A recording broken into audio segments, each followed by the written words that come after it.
Pessoal, beleza? Tudo bem? Voltamos aí para mais uma aula nossa aí do nosso curso de História completo, nosso CHC. Exatamente isso. Professor, você está com seu chapelão aí do Rei do Gado? Sim, exatamente isso. Estou aqui. Professor, o seu curso é de História. Olha, você observou isso? Minha camisa está escrito História, o cartaz aqui está escrito curso de História e também aqui também está escrito curso de História. Então, o nosso curso é um curso de História completo, exatamente isso. Completo para quê? Concursos vestibulares e também pré-militar. Ó, professor, eu do pré-militar também? Sim, você do pré-militar? Claro, óbvio. Nós temos aí que abraçar todo mundo aí, ajudar todo mundo aí na sua prova. Então, o e-mail tá aí, historiacom1@outlook.com. Facebook, Istuçar, celular para mensagem 3291650267. E o site, curso de história completo.webnode.com. Meu nome tá aqui do lado, aqui como você pode observar, professor Aldo. Exatamente isso. Professor, arruma sua câmera que está ficando meio embaçado. Estou tentando arrumar ela. Tudo bem? Qual que é o conteúdo, professor? História do Brasil 30. Aula pedido.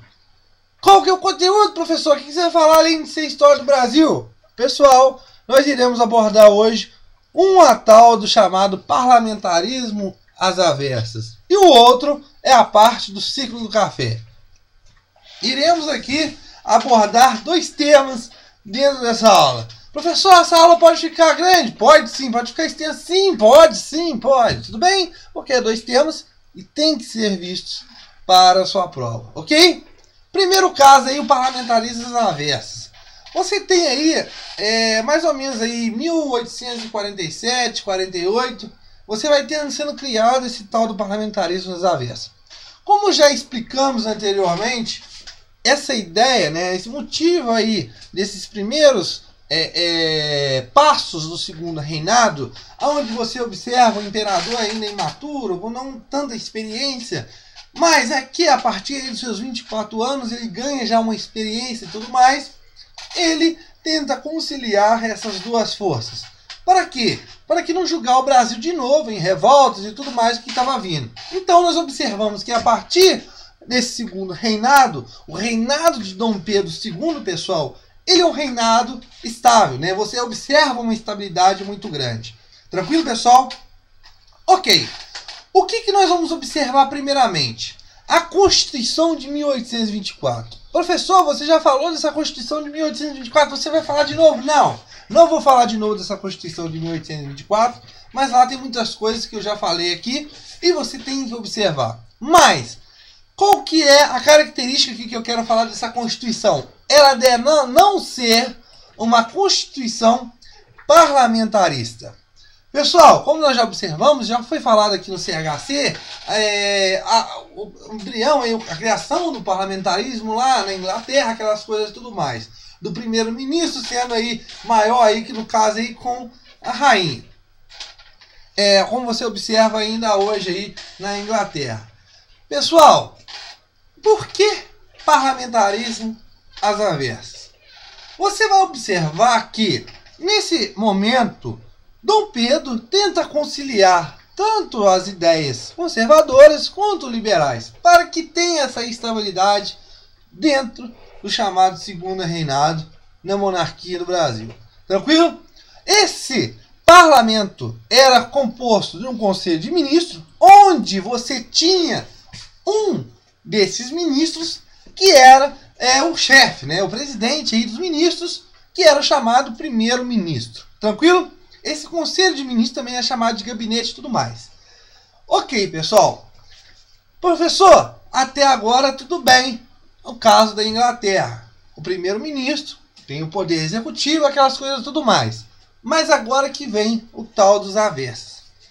O parlamentarismo adotado aqui no Brasil, ele foi modificado. Modificado por quê? Modificado porque, neste momento, o primeiro-ministro, que teria que ser escolhido pela Câmara, é escolhido por quem? Pelo imperador. Por quê, professor? Por causa da incumbência, né, do poder do chamado poder moderador. Como nós já vimos, a Constituição de 1824, ela é dividida em 4 poderes. Poder executivo, legislativo, judiciário e o tal do poder moderador, que ambos mandavam em todo mundo. Tranquilo, pessoal? Era um poder exclusivo do imperador. Então, por isso, parlamentarismo às avessas. Por quê? Nada mais, nada menos, quem manda ainda é quem? Quem tem autoridade é o imperador. Tranquilo, pessoal?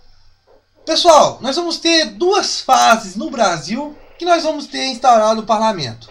Aqui, né, que é dessa forma, e lá no governo de João Goulart, que é totalmente diferente, que vai lá nesse momento tentar diminuir aos máximos, né, o poder de João Goulart. Tranquilo, pessoal? Mas isso fica para a nossa próxima aula futura. Mas o que nós temos que observar aqui? Primeiramente, pôr o troço aqui para carregar antes que desliga. Pôs o negócio para carregar. O que nós temos que observar aqui nesse momento? É que o parlamentarismo aqui, na monarquia, no segundo reinado, ele é diferente. Ou seja, o imperador ainda continua tendo os seus poderes. Ele, agora, quem ele nomeia é quem? O primeiro-ministro. O primeiro-ministro, nesse caso, óbvio que vai ser um cara da parte dele, coliado com ele.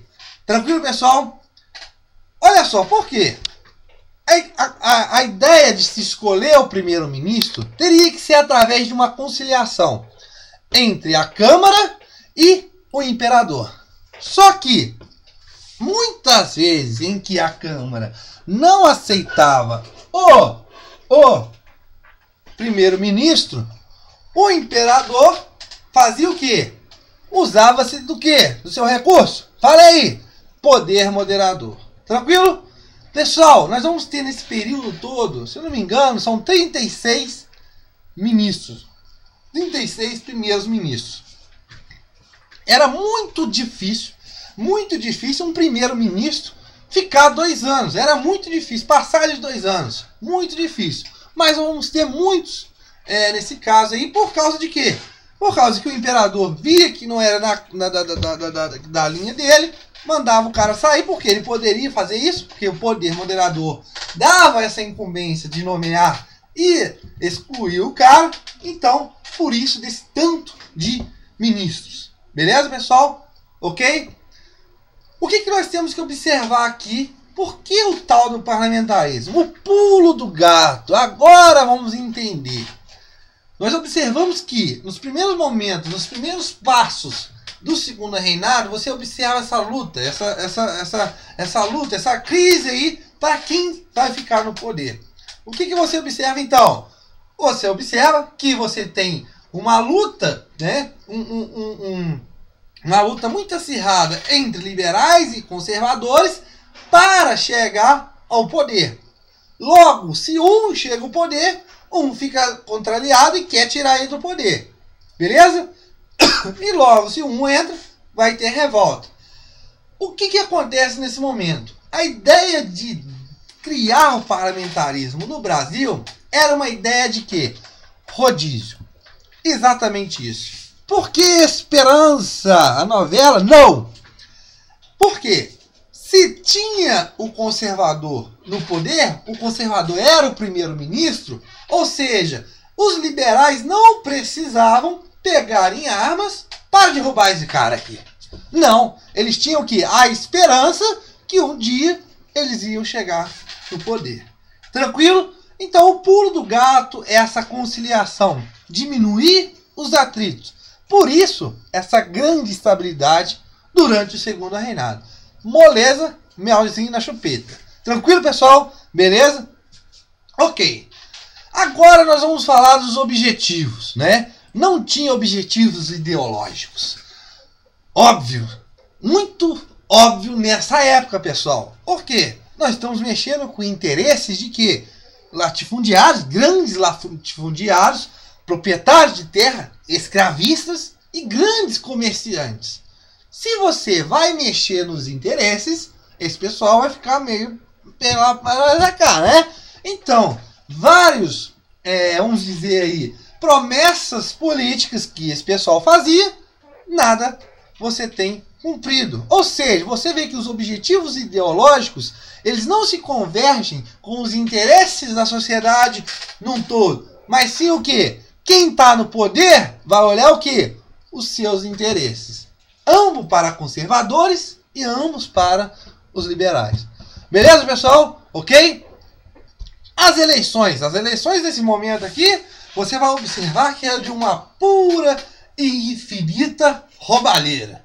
Ou seja, era uma roubalheira de ambos os lados. Morto votava, o cara tinha que votar no cara que o capataz estava lá do lado e tudo mais. O que você observa? As eleições eram fraudadas, né? As eleições do cacete, né? O que você observa nesse momento? Ambos, desculpa aí, os lados votavam. Você observa, pessoal, vamos falar um pouco aqui dos conservadores no poder, né? Você observa que eles vão adotar medidas, vão adotar reformas dos seus interesses, né? Reformas e medidas. Exemplos, como nós já falamos aqui, a tal da reforma na Guarda Nacional de 1850. Agora, a outra medida que reforma adotada aí em 1850, a chamada Lei de Terras. Professor, por que você está falando nisso aí? Pessoal, isso aqui é muito importante para explicar essa concentração tão grande de terra na mão de poucas pessoas. Professor, é exatamente isso. No meu ponto de vista, sim. Por quê, pessoal? Essa lei de terras aqui, como você vai observar aqui, fala de compra ou autorização do poder. A terra agora, pessoal, nesse momento, ela só poderia ser adquirida por compra nos leilões que aconteciam. Mas essa compra era parcelada em 36 vezes sem juros. Não, essa compra teria que ser à vista. Pessoal, nessa época, quem que vai ter dinheiro nesse momento? Um cara que trabalha a vida inteira vai ter direito de comprar uma terra à vista no leilão? Óbvio que não. Outra coisa, autorização do imperador. Se o imperador fosse com essa cara, ele dava um pedaço de terra. Se não, Balau e Baal vai trabalhar. Então, o que você observa nesse momento? Uma dificuldade muito grande das classes inferiores de adquirirem terras. Ou seja, você está formando nesse momento proprietários de terras. É uma forma dessas pessoas se assegurarem na terra. Então só pode ser proprietário aquele que compra no leilão à vista e ainda mais, ou aquele que tem autorização do imperador. Beleza, pessoal? Ok. O tal dos livres, né? E as terras livres, professor, que não é de ninguém? Essas terras livres automaticamente passam para quem? Para o Estado. Pessoal, é muito interessante e um pulo do gato aqui um pulo do gato muito importante. Observe uma coisa. Se as terras só podem ser adquiridas se forem compradas em leilões e à vista ou por autorização do governo, logo as outras terras que não têm proprietários passam para o Estado. Pessoal, nós estamos caminhando aqui muito próximo aqui, né? Já está com as ideias aí de quê? Ideias de abolição de escravidão. Ou seja, quando surte os primeiros sinais de abolição de escravidão, você observa o quê? O perigo desse pessoal, desses escravos saírem, né, serem livres e tomarem as terras. Agora, com a lei de terras, esses proprietários estavam assegurados. E outra coisa, logo após a abolição da escravidão, você vai ter um grande número de escravos que vai parar de trabalhar. Professor, teve escravo que, mesmo depois de liberto, continuou a trabalhar? Sim, porque o cara não tinha para onde ir. Tranquilo, pessoal? Mas uma grande leva vai embora. Logo você observa o que, pessoal? O Brasil vai se abrir muito para uma invasão estrangeira de imigrantes. Vamos chegar muita gente de fora. E esse pessoal que chega, ele vai o quê? Ah, pessoal, tem terra lá sobrando no oeste, lá, vamos tomar aquelas terras. Não, as terras agora são de quem? Que não tem proprietário. Do Estado. Vou tomar uma terra que tem proprietário, é ruim. Fazendeiro tem muito dinheiro, muita influência. Não, eu vou tentar tomar uma terra que não me pertence, não pertence a ninguém. Pertence a quem agora? O Estado. Então, pessoal, o que você observa nesse momento?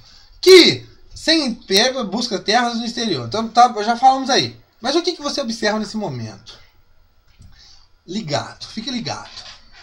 Você observa que estas terras vão ficar na mão de grandes proprietários, das pessoas que têm dinheiro. Essas pessoas que têm dinheiro vão comprar novas terras e crescer esse tão desigualdade aí de pessoas que têm muitas terras, né? Você olha aí estados aí, isso repercute hoje, pessoal. Você observa aí estados aí, Mato Grosso, tudo mais. Você vê aquele estado grande, com grandes extensões de terra, mas você observa que são grandes fazendas na mão de poucas pessoas. Tranquilo, pessoal? Tranquilo? Uma analogia aí, uma buscada aí lá no passado com hoje. Tranquilo, pessoal? Lei de terras, essencialmente importante. Tranquilo? Professor, você falou do parlamentarismo, eu expliquei tudo do parlamentarismo avesso, que vai continuar até o fim do segundo reinado aí, fim do segundo reinado de Dom Pedro II, com a tal da proclamação da República. Professor, eles vão se alternar no poder? Vão sim. Como eu já falei, a esperança de que eu vou chegar no poder e vou ter meus interesses. Então, ora conservador, ora liberal. Professor, não vai ter nenhum atrito entre eles? Não? Sim. Nós vamos observar mais na frente que nós vamos ter um momento em que liberais e conservadores estavam juntos no poder. Tranquilo? O tal do chamado Ministério da Conciliação. Mas isso é matéria na nossa próxima aula, que nós vamos ver futuramente. Beleza? Outra coisa importantíssima aqui, o tal do ciclo do café. Lembrando, já observamos aqui ciclo do pau-brasil, ciclo do açúcar, ciclo do ouro e agora o tal do ciclo do café. Pessoal, o café nesse momento era o produto principal de exportação.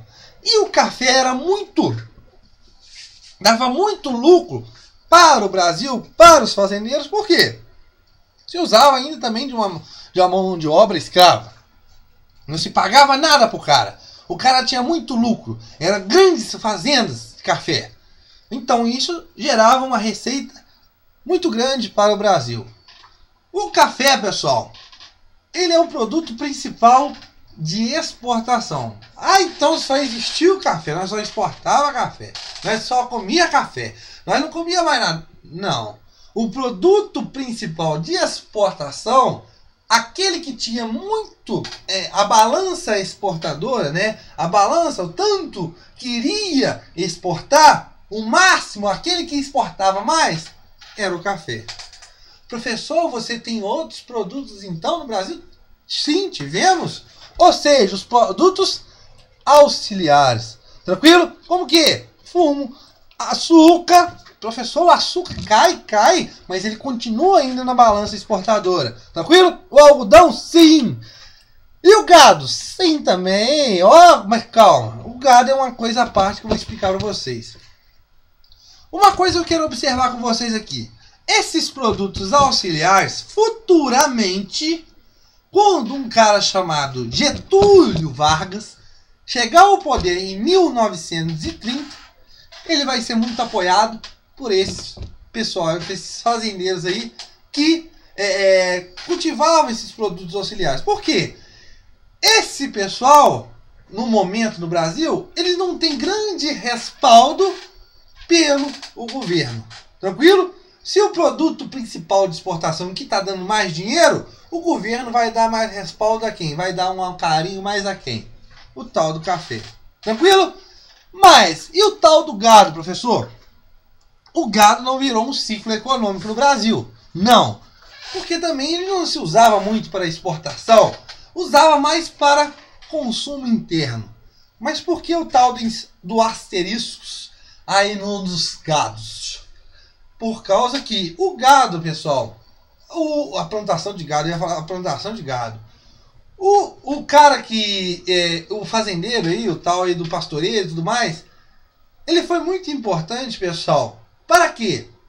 Para a integração do Brasil com as regiões mais oeste do Brasil. É uma ligação daquelas províncias que estavam lá esquecidas, que você nem sabia que existia no Brasil. Por quê? O gado era uma forma de que ele se movimentava. A partir do momento em que o ciclo, nós já observamos antes, o ciclo do açúcar vai aumentando, esse gado vai se passando para o interior. Então é uma forma também de colonizar, como aconteceu. Tranquilo, pessoal? O gado é de muita importância para o Brasil, mesmo não sendo um ciclo econômico, considerado um ciclo econômico. Ok? Outra coisa, altos lucros. Como eu já falei, o café dá altos lucros.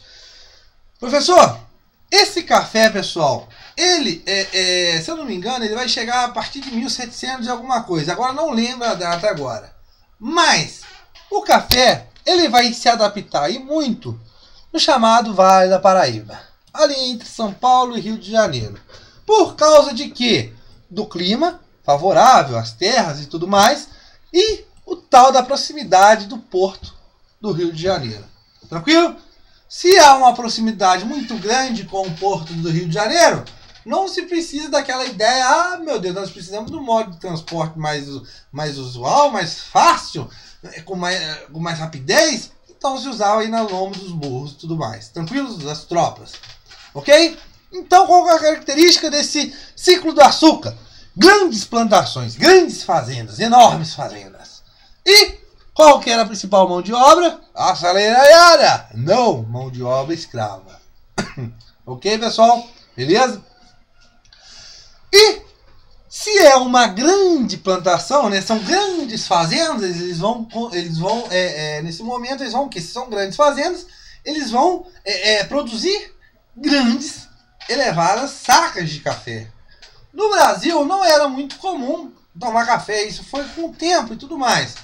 Mas, se grandes quantidades de produção do Brasil de café, né, que é produzido nessas grandes fazendas, você acha que o mercado interno seria suficiente para abarrar tudo isso, beber todo esse café? Não. O mercado interno é insuficiente para consumir todo o café que é produzido nessas grandes plantações, essas grandes fazendas.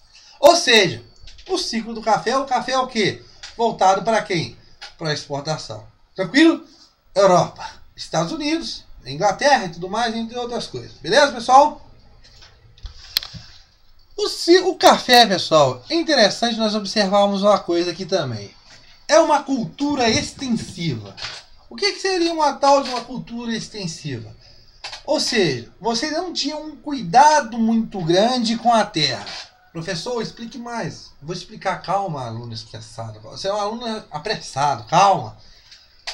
Essa cultura extensiva, pessoal, você observa o quê? Um uso da terra muito forte, né? Um uso sem um cuidado específico com a terra. Pessoal, a terra tem nutrientes. Se você usa essa terra por muito tempo sem repor esses nutrientes, sem, vamos dizer, adubar a terra, o que acontece? Essa terra começa a ser o quê? Começa a perder a sua produtividade. O tal da cultura extensiva. Logo, se essa terra não dá grandes lucros, né, a produção diminui muito, essa terra é largada de lado, aí vamos dizer aí para plantação de alimentos, para consumo e tudo mais. E o que acontece com essa fazenda de café? Ela se expande. E ela vai começar a expandir. Vai sair dali, vai para Campinas, vai para Ribeirão Preto, vai chegar até no Paraná. Tranquilo, pessoal? Então você observa o quê? Solo sem reposição de nutrientes, abandono.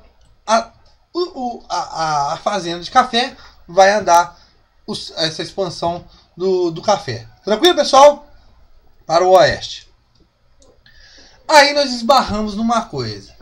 Se eu estou indo mais para longe, aí do porto do Rio de Janeiro, nós vamos observar aqui, pessoal, que o Porto de Santos agora vai ganhar grande importância. Por quê?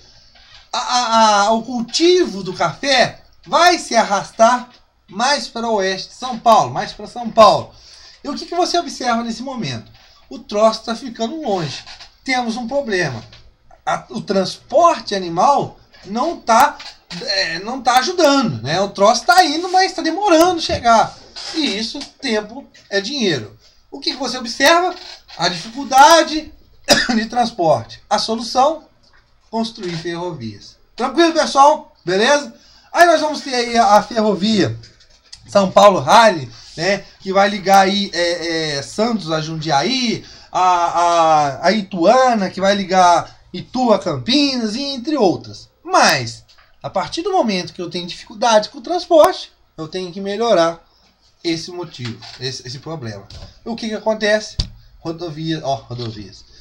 Ferrovias. Ok, pessoal? Fim da nossa aula. Espero que tenha entendido. Voltando à nossa próxima aula aí. O que você vai falar, professor? Pera aí, deixa eu falar um negócio. História do Brasil 30. A pedido. Então, na nossa próxima aula, nós vamos falar de História do Brasil 31. Ah, qual que é o tema? Não sei. Calma, rapaz. Você é um cara estressado. Eu vou falar de tudo. Nosso curso de História é completo. Fique calmo, ok? Beleza? Acompanhe nós aí no CHC e obrigado. Valeu.